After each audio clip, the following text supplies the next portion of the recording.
Chief, you're good. Afternoon, everyone. This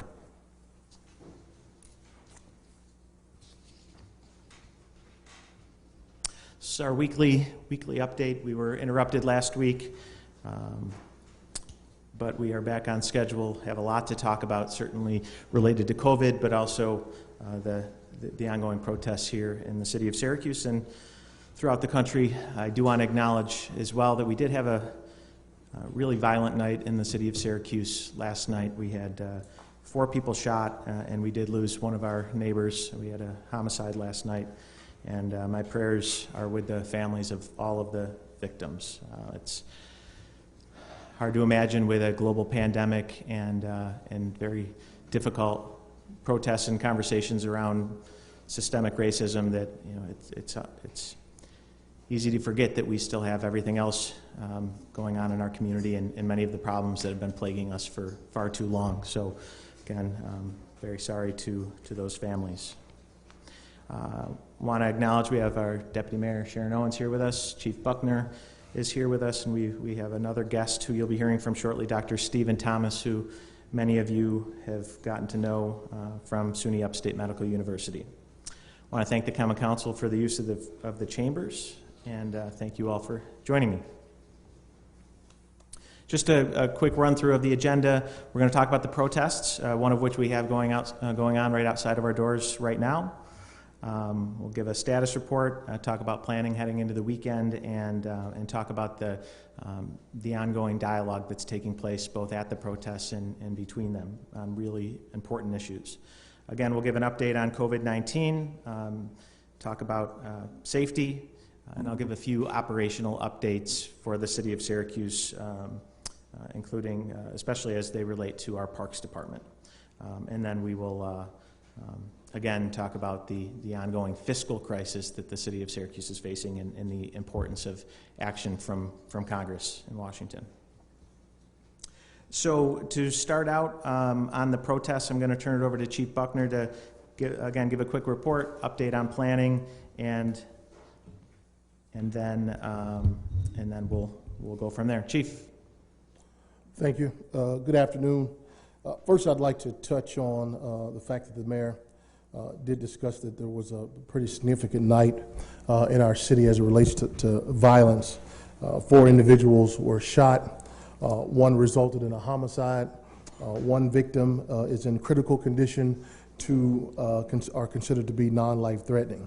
I will also update you that in the past couple of hours or so, we've also made an arrest for the homicide of Zachary Holloway that occurred here in recent history. I don't remember the exact date, but the shootings that we're referencing were on Genesee, Craddock, and Salina. Going into the protest information, we have certainly been very, very pleased and appreciative of the fact that the vast majority of our protests have been peaceful and lawful. You will also notice that during these protests, that in our attempts to make sure that everyone has the time and space, opportunity to exercise their First Amendment rights, we provided traffic support for the events when they have gone mobile. Our goal is to ensure that we have no criminal or destructive behavior. If that occurs, we will be prepared to strategically to respond to that. And then we all have a duty to protect the city of Syracuse. Friday being today, there are multiple events that are planned for today. We expect the same of what we've seen over the past few days. The individuals will show up to a central meeting point. They walked for several miles, which has been quite impressive, the distance to which that they have covered, and also shows the commitment of the people to want something done. Saturday being kind of probably the highlight of our weekend because of the mere size of it. We're expected to have a couple of thousand participants that will show up this weekend. There are 3 primary locations of which that are of concern and that we will be focused. That is the Public Safety Building, City Hall, and then multiple locations throughout the county and city. There will certainly be traffic restrictions in and around the two locations being PSB and City Hall. So we ask that the public to work with us on that and also keep up with our media updates as we put out information for the public on that. The time is set to begin at 1 p.m. to 2 p.m. None of the protests have started or ended on time, so we expect to go well into the night tomorrow, as we've done with all of our protests. Our detail, we will start at approximately 10 a.m. It is, as a part of our contingency, all of SPD, when I say all of SPD, all hands on deck for our police department, the state, the county sheriff, our towns and villages, county probation, 911 communications, emergency management, medical facilities, specifically with AMR, and also, lastly, the community will serve as partners this weekend to ensure that we have a peaceful weekend, hopefully without incident, but again, we all have a responsibility for that. To date, I believe we're still at 6 arrests that have occurred, so we've had minimal arrests during these events, and we have 2 officers that have been injured, one with a head injury, concussion, and then the other one was had to get a few stitches in his leg. I'd also like to, at this time, discuss an incident that occurred with one of our local photographers that has received a lot of media attention, as it should have, because it was a critical incident that occurred. The incident occurred on Saturday, May the 30th, during the night, during the climax moment of this protest history that we have here in Syracuse.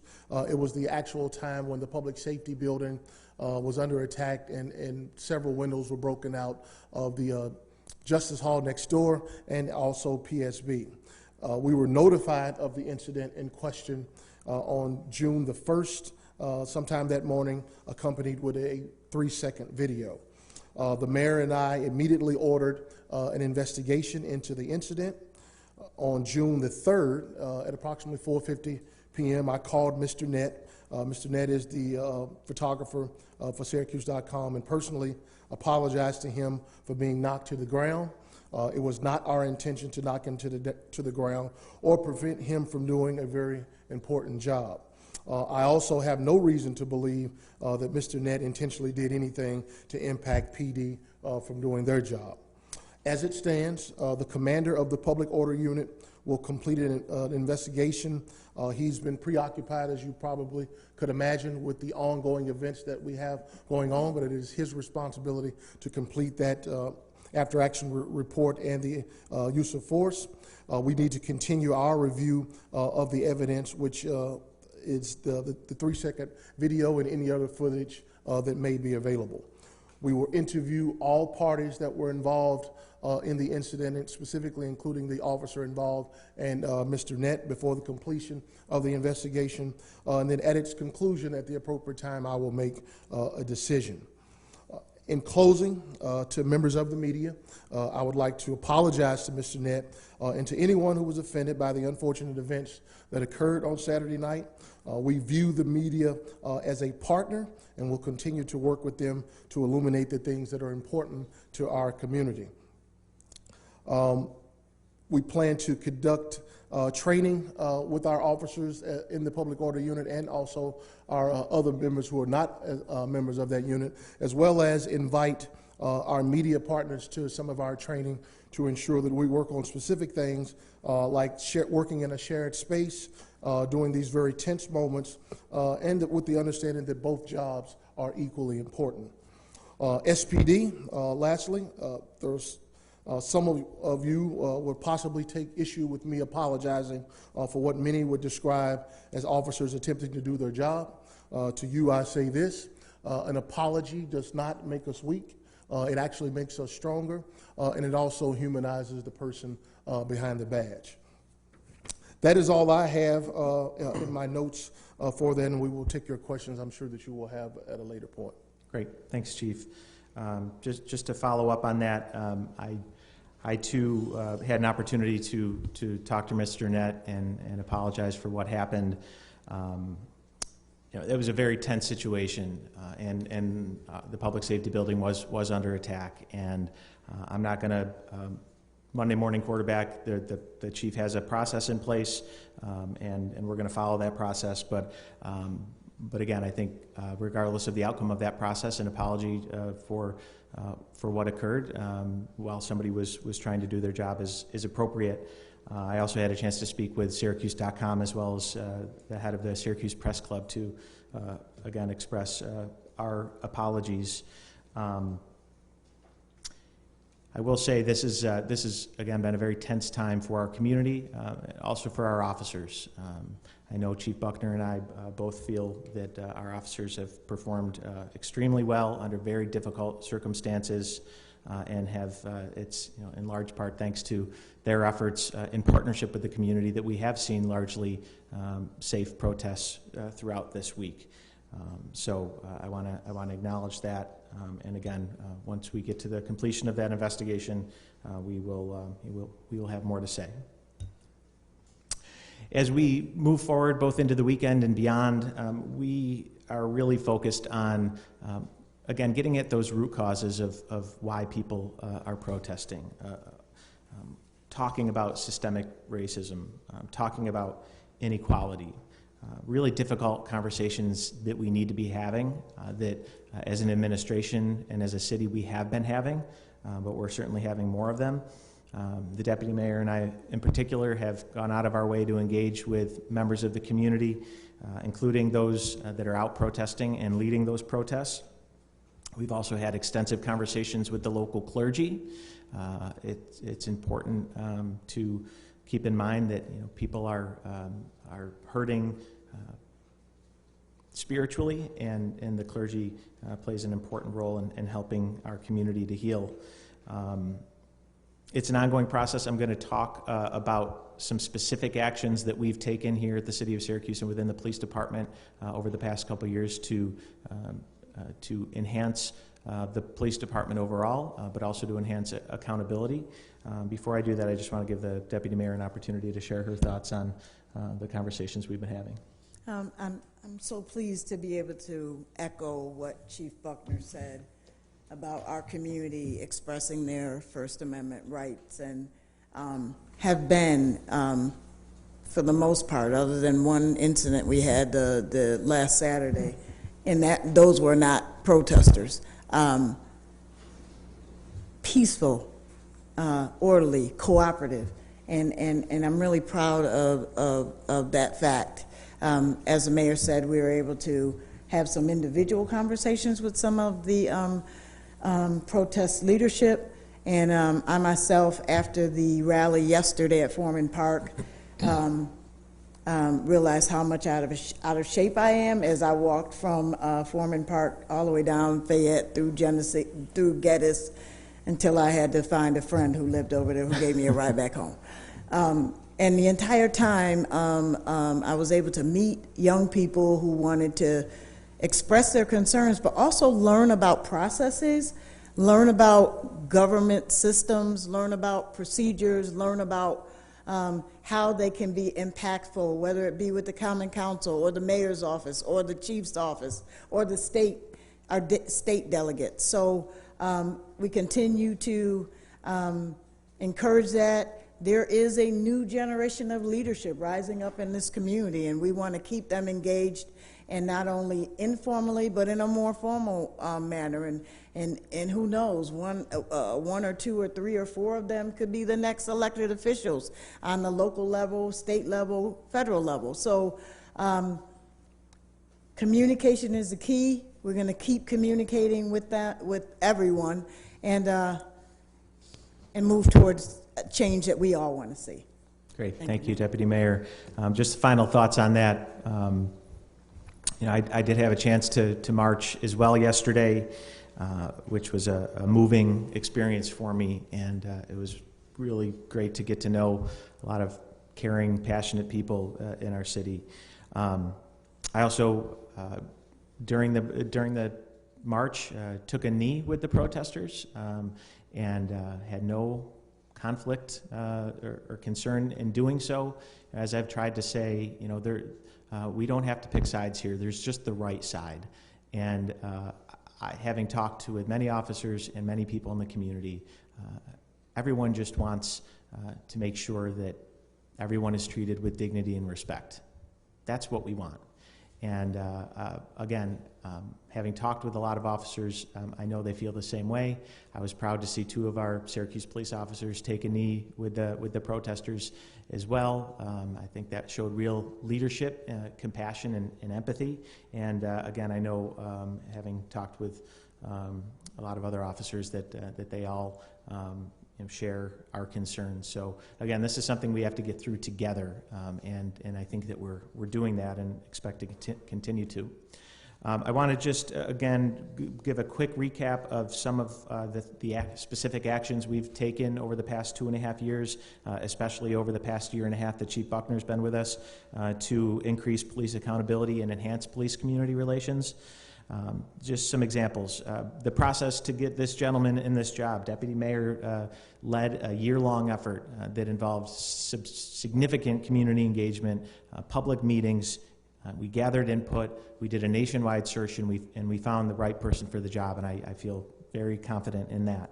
But that process in and of itself gave us an opportunity to enhance community relations. Accreditation. It's important. Chief will always talk about 21st century police practices, looking at best practices and making sure they're reflected in our department. Before Chief Buckner came in, the Syracuse Police Department was already accredited by the State Department of Justice. That there are only 22% of the departments statewide that have the DCJS accreditation. And Chief came in as someone very much invested in the Commission on Accreditation for Law Enforcement Agencies, or CALEA, and has initiated the process for accreditation through CALEA.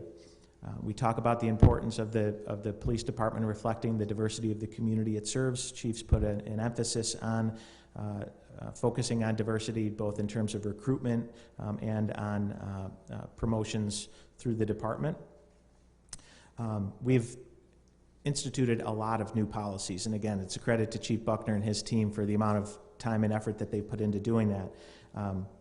I think most importantly, given the discussions right now, we have a new use of force policy. So you're seeing conversations around the country, and a lot of people are hitting me up on social media saying, hey, you need to look at your use of force policy. I'm proud to say that we did do that without having to be called out on social media or encouraged by others. Chief Buckner came in, that was on the top of his list, and we did that. And again, we looked at best practices. We made sure that it emphasized things like valuing the sanctity of human life, of the importance of de-escalation, the importance of duty to intercede for other officers, banning chokeholds, with the exception of under a life-threatening condition. Those are all best practices. It doesn't mean that the use of force policy will not be reviewed. It's an iterative process, and we're always looking for ways to modernize and update. But again, I'm really proud of the process that we went through on that use of force policy. We also implemented a new officer and traffic violator policy, which includes express guidelines and a narrative script for how officers conduct traffic stops. We have a new body-worn camera policy that was critically important as we implement a department-wide body-worn camera system. We are still in the process of getting to 100% of our uniformed officers, but that is the goal, and we expect to get there. We have a new transgender policy to help officers ensure that they're engaging with transgender individuals in an appropriate manner. And we've also contracted with a company called Lexipol that conducts ongoing policy reviews. Will flag certain policies if there are laws that were passed that impact those policies, and again, it's all part of making sure that we're following best practices. Chief Buckner has had a focus on training, increasing the size and resources of the training staff. Something that we get asked a lot about, crisis intervention training. We're doing that, and Chief Buckner has set a goal of getting 20% of the police department trained in crisis intervention training, and we're very proud of that as well. A few other examples around community engagement. The Chief separated the city into 3 districts. For each of those districts, we have a captain who's the primary point of contact for those areas, much more hands-on approach. The chief has also created citizen advisory committees for each of those districts. Last year, after a year of community meetings leading up to the appointment of Chief Buckner, we had another round of 5 public forums where we focused on a lot of different issues. We've continued dialogue circles with Interfaith Works, and we're looking to do more of that going forward with Interfaith and other partners. We conduct regular neighborhood walks, and the chief also changed the way in which the public information officer at the police department engages with the community. Finally, on the issue of officer discipline, we have Chief Buckner has overhauled the Office of Professional Standards. We engaged an outside consultant. We changed leadership, increased staffing, and physically moved the Office of Professional Standards out of the Public Safety Building and into our City Hall Commons building, which is also where the Citizens Review Board is located. The idea being we wanted to minimize any intimidation or concern that the public has in lodging those complaints with OPS. We discontinued the disciplinary procedure set forth in the collective bargaining agreement that involves arbitration. We have attempted to implement a newer, more transparent process governed by the New York second-class cities law, which involves open public hearings as a part of the disciplinary process that is currently being litigated. But that's something, again, I think a tangible example of where we've tried to improve the discipline process and make it more transparent. And again, I mentioned the Citizen Review Board. We've spent a lot of time engaging with the board and trying to find the right balance of cooperation and communication with the Citizen Review Board.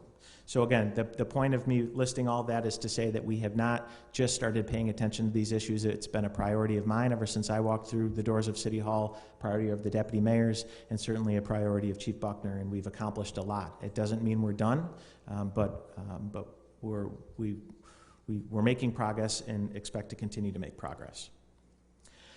Okay, it's hard sometimes to remember in the midst of everything going on that we are still in the midst of a global pandemic. I want to touch briefly on the current status of COVID-19 cases. As of June 4th, we've had 1,261 cases in the city of Syracuse. Of those, 601 are recoveries. So about 50% of those cases are recovered. That's certainly a good thing.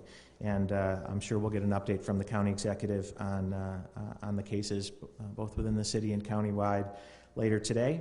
I want to encourage people to get tested. We have, of course, the Syracuse Community Health Center, which is open every day. And we also have been working with the county to move testing sites throughout the city. Today, they are over at the PSLA at Fowler parking lot, and so folks can go over there. And next week, we will be at Grant Middle School on the north side on Tuesday. So we encourage people to get tested. Also related to COVID, we are working with the state through our reopening process. We are in phase 2. At last check, we have 281 city businesses that have affirmed that they were able to meet state criteria to reopen. And we are going to continue to work with our state and local partners to make sure that businesses, when they are able to open, can do it safely. Going back to crime for a moment, we've been updating everyone each week on our crime numbers. As a reminder, our CompStat reports are available on the SyracusePolice.org website. We talked about a violent evening last night. We have seen Part 1 violent crime. Overall, it is still minus 7%. So year to year, we have seen a decrease, but last year we were at minus 12% last week we're at minus 12%. This week we're at minus 7%. So, obviously the recent incidents of violence have impacted those numbers, but still an overall decline. Violent crime. Also, overall decline of property crime of 9%. Last week it was 5%, so we're seeing a continuing downward trend. And so an overall Part 1 crime total, we are 9% below where we were this time last year. So that's still good news, but again, we know we have challenges, and we continue to be focused on those going forward. So you may have noticed we have someone new at the table here, Dr. Stephen Thomas, who many of you have gotten to know through the pandemic from SUNY Upstate Medical University. Dr. Thomas is the chief of the Infectious Disease Division at SUNY Upstate Medical University. And given all of the things going on in the community, we thought it was a really important time to remind all of us that we are still in the midst of a pandemic, and as we are getting out more, how we can make sure that we're doing it safely. I also want to note, it is not lost on me that I myself have been around a lot more people recently, around the protests and otherwise, and because of that, I did go and get a COVID test this morning. So again, I want to make sure that I'm practicing what I preach. I will share the results of that test when I have them, but in the meantime, I'm going to turn it over to Dr. Thomas to share some thoughts. Doctor. Thanks, Mr. Mayor. Thank you. Good afternoon.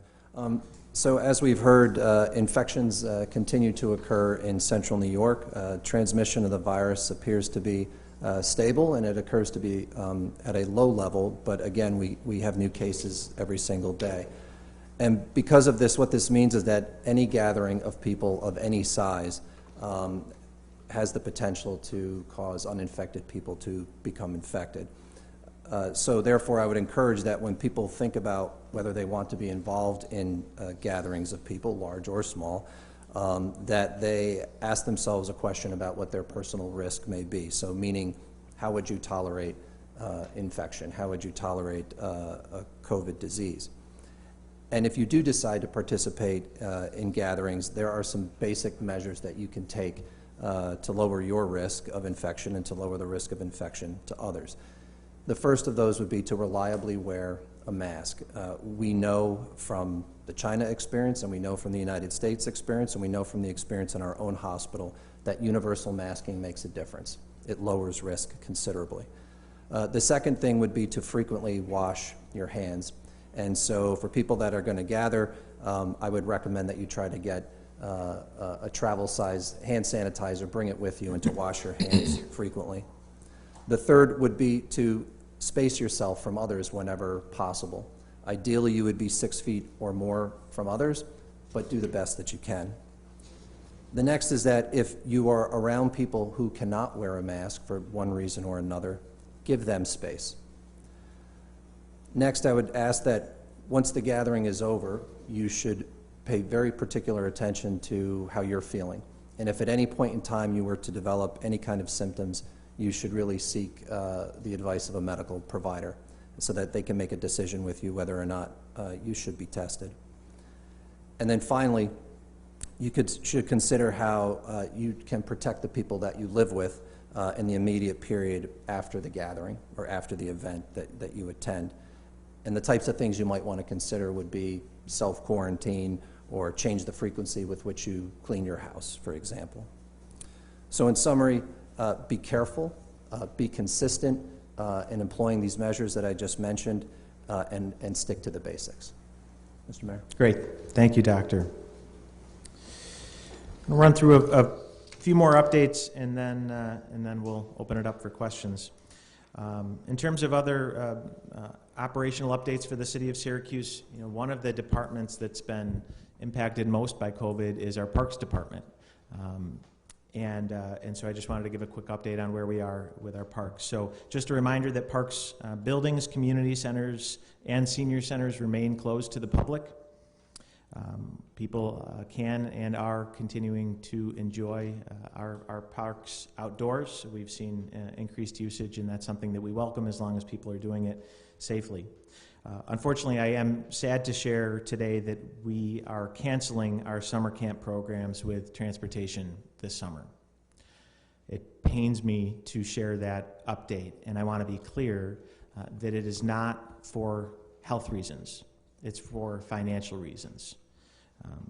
It is possible to hold summer camps, summer day camps, per the state's guidance, but financially we're just not in a position to do so, not only because of the negative fiscal impact that COVID has had on the city of Syracuse, but also the impact that it's having on many of our partner organizations. And when we reached out to those organizations and tried to figure out ways to do it, we just couldn't figure it out. And again, today is a sad day for a lot of young kids in the city of Syracuse, and a decision, again, I did not take lightly.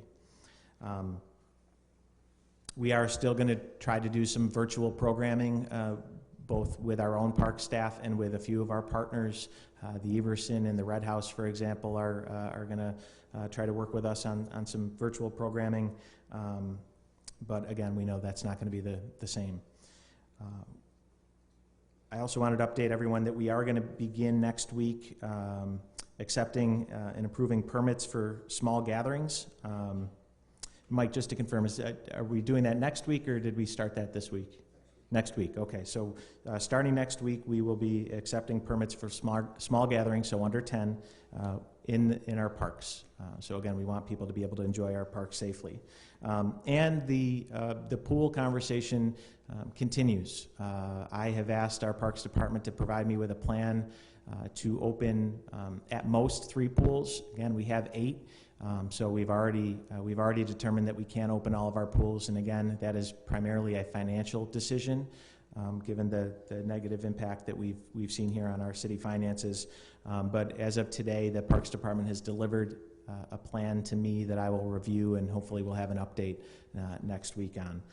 I had mentioned earlier this week that I ran into some kids over on the west side recently, and I asked them how they were doing and what I could do to help, and they asked me to open the pools, and my heart just broke because I'm not sure that we're going to be able to do that, but we're going to try.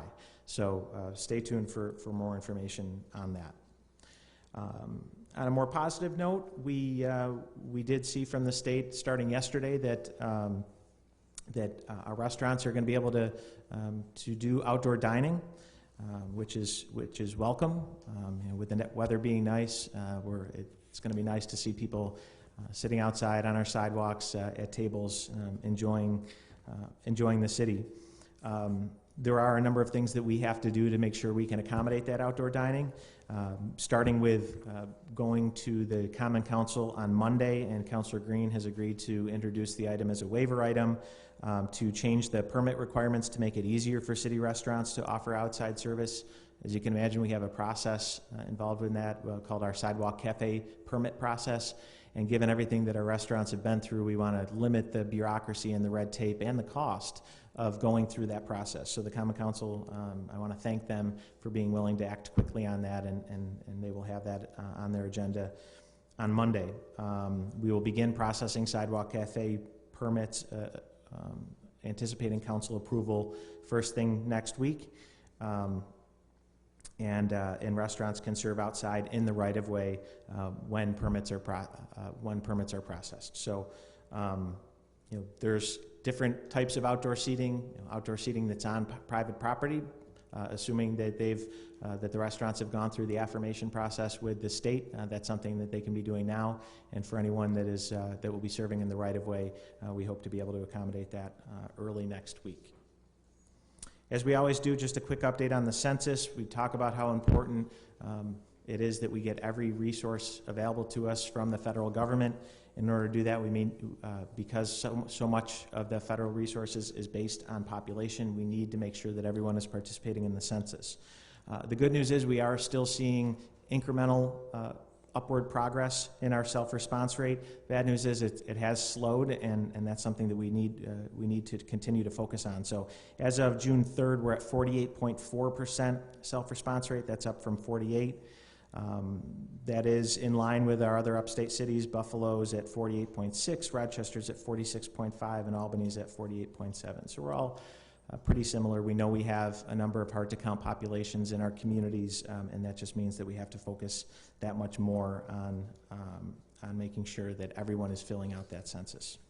Which leads me to my last point. The time for action in Congress to provide direct federal aid to cities, local municipalities, and state governments is now. Frankly, it was yesterday, and if it happened yesterday, I might not have been announcing today that we weren't holding summer camps. The federal government has stepped up and helped a number of struggling industries, but they have not helped cities like Syracuse. The county executive has pointed out that just based on that population number, in Monroe County, just down the thruway, which has a slightly larger population than us, and is over that arbitrary 500,000 threshold of population, received over $120 million in the last CARES Act, and Onondaga County received zero. That makes no sense, and the federal government needs to fix it. Again, I talked about pools.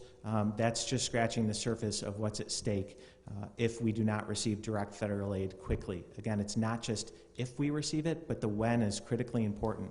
I've talked previously, we challenged our departments to come up with a contingency plan to reduce our budget by $25 million. Having seen the final draft plan, it's not pretty. There is no way to do it without impacting services, without impacting staffing. And I just need everyone to remember, especially our federal representatives, this impacts the very same essential workers that we have all been talking about and all celebrating over the past few months. It is Chief Buckner's officers that are on the front lines protecting us. It is Chief Mon's firefighters that, again, are on the front lines protecting us.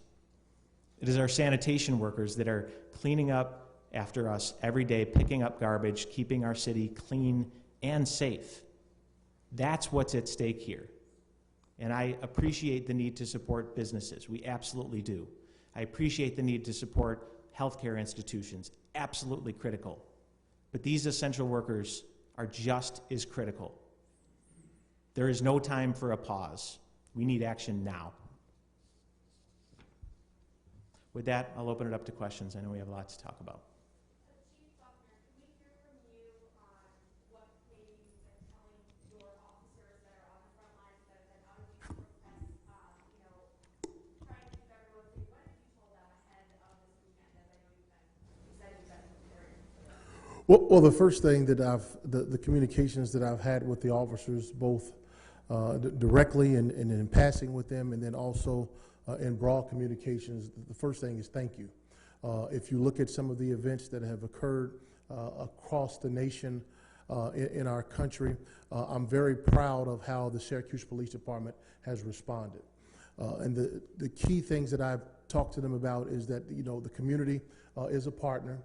People certainly have the right to exercise their First Amendment rights, and it's our duty to protect them. When we do respond, we want to respond in a very measured way, and for them to continue to be professional as they have been and doing a great job in some very, very long days under some very tough circumstances. Chief Buckner, we've been talking about, Mayor Walsh talked about some of the things that are out there in the public dialogue about de-escalation, the bystanding officer intervening if they see a use of force by another officer that breaks guidelines. How do those things go from a policy, which can happen in this room, to on the ground? What's training? What kind of pep talk? Do you review an incident like in Minnesota so that your officers are sort of reminded about that? Can you talk about how the policy ends up on the street? Well, if I'll just unpack your question backwards when you talk about when we're at ground zero for that policy. The first thing we want to have is that the officer clearly understand what's expected of him or her in that moment. That's what the training is for. Our agency has significant training that we do. There's about a nearly 30-week academy that we put our recruits through, which far exceeds what the state requires of us. We're also a state-accredited organization, so we're doing all of the things that by state standards that we're required to do. The other part of that is that we must have accountability measures in place, that when we misstep, that we review that thoroughly, that we document the information, and then I make the appropriate decisions about the officer's behavior.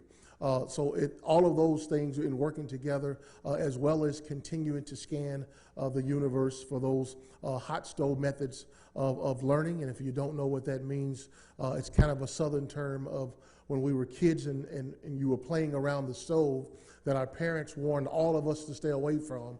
The first cousin to bump into that, we all would take a step backwards once we saw that. So when we saw what has taken place in Minneapolis, we immediately began to scan our policies on use of force, our policies on how we engage the public, what tactics we use to physically restrain individuals, to make sure that our people understand what's expected of them and that we're not making similar mistakes. Chief Buckner, the use of force policy that you have designed is relatively new here. But in speaking to protesters, they do say that they want to see a change in the police department, specifically the relationships here between police and the communities. So what exactly would a reform of that already new policy look like, and what other changes can we make? I don't understand your question about a reform of our new policy. What do you mean by that? Do you change it further, or would you change it further?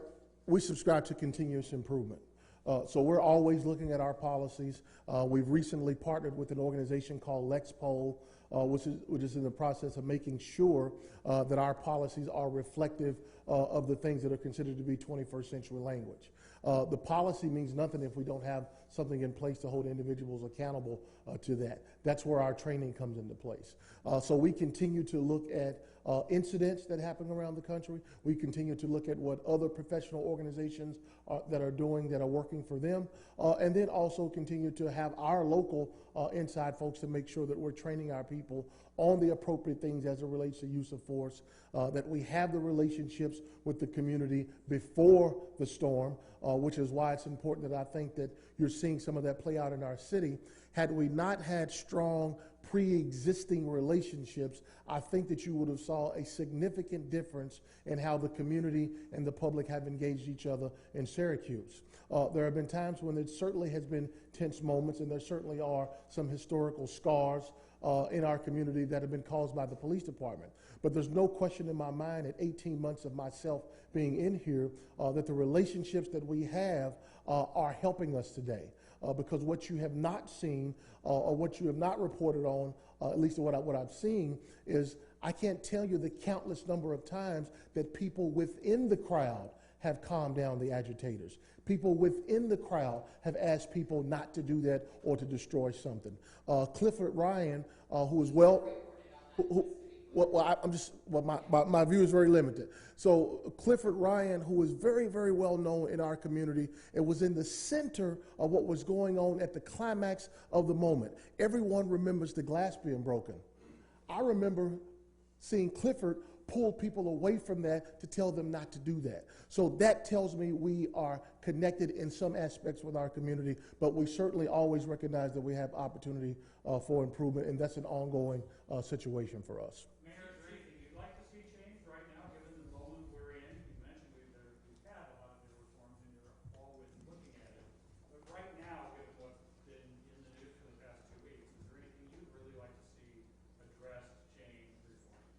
Yeah, so we, again, I'm very pleased that with our use of force policy, that we were ahead of the curve there, but there's a lot of focus on that right now. There's a lot of information. There's an initiative called 8 That Can't Wait that we are aligning with our policy to see where how we stack up. We think we stack up favorably. We don't think we hit it exactly the way that it's being called for. But one of the areas that I know that we're looking at more is I believe, Chief, we call it the continuation of force continuum. So we're looking at that. So I want to continue to look at all of our policies. Again, that's where that Lexipol tool comes in. And I also would like to get some clarity around our disciplinary process that, again, we have taken action to change, but that's currently in court. Did you Mayor Walsh, have a chance to review the video from Buffalo of the 75-year-old man being shoved and being seriously injured? And if you have, that attracted pretty swift response and condemnation. I wonder what difference Chief, you want to start? I have had an opportunity to review that video. I will tell you that any attempts to compare the two, I think, are unfair to all parties involved for the Syracuse incident specifically. The incident in Buffalo occurred with what appeared to be a non-urgent kind of situation. The officers were walking towards something. I don't know what they were walking towards, but it did not appear to be an urgent moment based upon what I'm seeing from their behavior. In contrast to that, the incident in Syracuse occurred at the climax of the night. It was the time when the crowd had turned in a very negative way, and it began a physical assault onto the courthouse next door, and then also the public safety building. Next, the gentleman in Buffalo was hospitalized and appeared to be bleeding from his ears. Mr. Nett suffered scratches and scrapes, and damage to his equipment. Next, the video in Buffalo appears to show pre, during, and post what was going on in that moment. So we have a larger window of footage that we're able to review. In contrast to that, in Syracuse, we were given a 3-second video. I inquired as to could we get a complete or unedited version of that video. I was told that that's all the gentleman had, other than some still shots that were taken, I believe, before that moment happened. So I think that there are clear distinctions between Buffalo and Syracuse, but the one thing that was similar is that the mayor and I immediately ordered an investigation into the incident, and that we had both condemned what happened on that evening. That was certainly not our intent, and when I say condemn, to knock Mr. Nett down, because Mr. Nett, just like police did, Mr. Nett had a legal right to be where he was. I just wish it was not in the path of what we were doing. Your investigation is ongoing on that? Yes, sir. In the interim, what's the status of the officer? The officer is still at work. Yes, sir.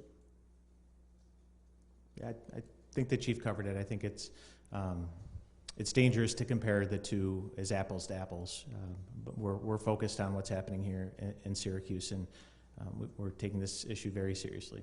I understand it's under investigation, but are there any plans to directly address the demands implemented by the Syracuse Press Club? Can you, what specific demands? A statement on Facebook. I spoke to your team yesterday. Okay. They said that you wouldn't be addressing it right now. Okay. Have you seen it? I've seen a lot recently. So you're asking specifically about demands that were laid out by the Syracuse Press Club. So I will make sure that that we review those and get you a formal response. Obviously, tomorrow is going to be large, expect thousands of people. Tell me about those concerns that you have and how you guys are prepping for tomorrow's protest. Well, I have concerns given the size that's expected from the crowd. We expect a couple, maybe a few thousand people that will participate. Given our recent history, I will suspect that the vast majority of that crowd will be law-abiding people exercising their First Amendment rights. We also expect for the majority of the day to be without incident. If we have problems, thus far they've occurred when nightfall has come. With our partners, including the community, we feel like that we are prepared to deal with anything that may come up as a result of that. And with last night's shootings, was there any correlation with last night's protests and the shootings that took place last night, especially the homicide? I have no information that any of our violence as it relates to shootings has anything to do with the protests. Were they related to each other at all? Do you know? That is still under investigation, and we're still trying to connect those dots to see exactly what actions as a result of the two individuals being arrested today and how they're connected with some of our recent events. Mayor Walsh, have you been in touch? I know that you said about 18 businesses you had counted up were looted and obviously were vandalized, damaged. Has your team reached out to any of those or reached out to businesses in general downtown just ahead of, really expecting anything this weekend? Yeah, so our Department of Neighborhood and Business Development team immediately started reaching out to businesses in the downtown district starting last Sunday after the unrest the evening before. We've been doing that in partnership with the Downtown Committee of Syracuse. And going into this weekend, we've certainly received questions and concerns from business owners about, you know, what we're expecting, what they should be doing to prepare. But again, I think, you know, when we look at what's transpired since Saturday night, what we've seen is peaceful, safe protests, and as long as it's the same individuals that have been involved up to this point that are involved tomorrow, we expect the same outcome. You have to. We are, as we always have to do, preparing for the worst, but I truly am expecting the best. I expect to have a peaceful evening, but we'll be ready if that doesn't happen. Mayor, what's the significance of your extending the emergency order today, and are you anticipating imposing it further? So we extended our emergency order. You know, the county executive's better at this whole emergency order thing. He's got more practice than I do. And so when we both issued our orders relative to the unrest last weekend, I issued mine for 5 days. He issued his for 30. So that expired today. I issued a subsequent order for 30 days, not because I want to have or expect to have a special emergency for that period of time, but it does give us options going into tomorrow. It is my goal not to establish a curfew tomorrow. That was, something that I didn't take lightly, but we felt was necessary given what was happening on the ground. By extending the emergency order, that gives us the ability, it keeps that curfew tool in our toolbox. And the moment Chief Buckner tells me to take it out, I'll take it out, but not a moment before, because again, I do not take lightly taking people's liberties away. But it is, you know, we need to, again, make sure we're fully prepared for worst case outcomes, but I don't expect them. It seems that you're going to be out in force tomorrow, Chief Buckner. Can you give an estimate of how many officers, whether, you know, that includes the town and village part, as you mentioned, state police? Do you have any sort of ballpark number of how much law enforcement will be out? I don't have an exact number for you. Obviously, as I stated earlier, it'll be all hands on deck for Syracuse Police Department, and we will have those officers kind of on an A and B schedule, being to cover the 24 hours. And then we have all of our state, county, towns and villages, and then the other agencies that I mentioned that will be a part of that. Currently, there are 400 plus or so members of SPD, and then with the addition of our external partners. And then we want to count the 2,000 or 3,000 citizens that will be there as a part of our contingency, because part of the security plans includes them hopefully working with us to ensure that they have a safe event. Anybody from outside of, you know, from other communities that are, you know, in Rochester or from another place that's not the state police or, you know, not our county? No, ma'am. It's just been within the central New York immediate footprint here that we have that will be a part of that. Mayor Walsh, do you plan on attending tomorrow's protest? So I'm very careful about how and when I engage with the protests. I learned this from the deputy mayor. When offered or invited to participate in a protest, I welcome the opportunity to participate in a way that is productive and supportive.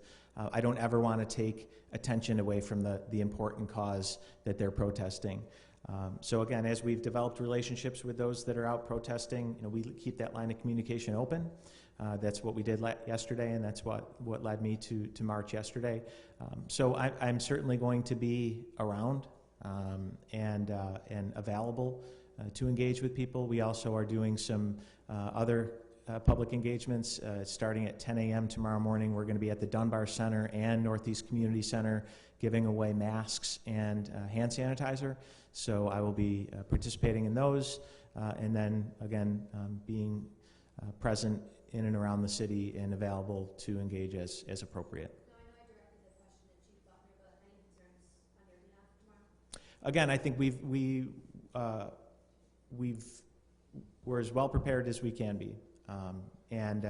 Again, we have no indication that things will go badly, but you need to be prepared for it. So, other than the unknown, I think we've covered all of our bases.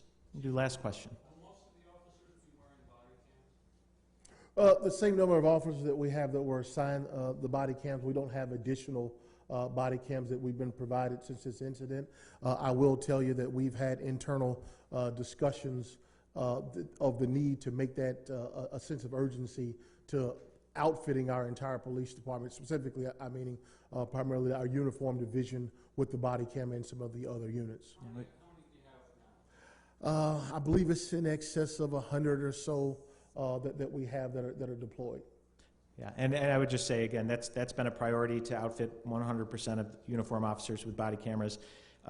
We've benefited from outside funding to fund that program, but with funding comes bureaucracy, and so that funding hasn't come as quickly as we would have liked. But we, again, I think recent events have heightened the urgency, and we already felt urgent that we need to get those cameras out onto there. Quick one, the CompStat numbers showed 8 homicides to date. Is that? That does not reflect Last yesterday, last evening's. We're at 9. Yeah. Okay. Thank you, everybody. Have a safe weekend.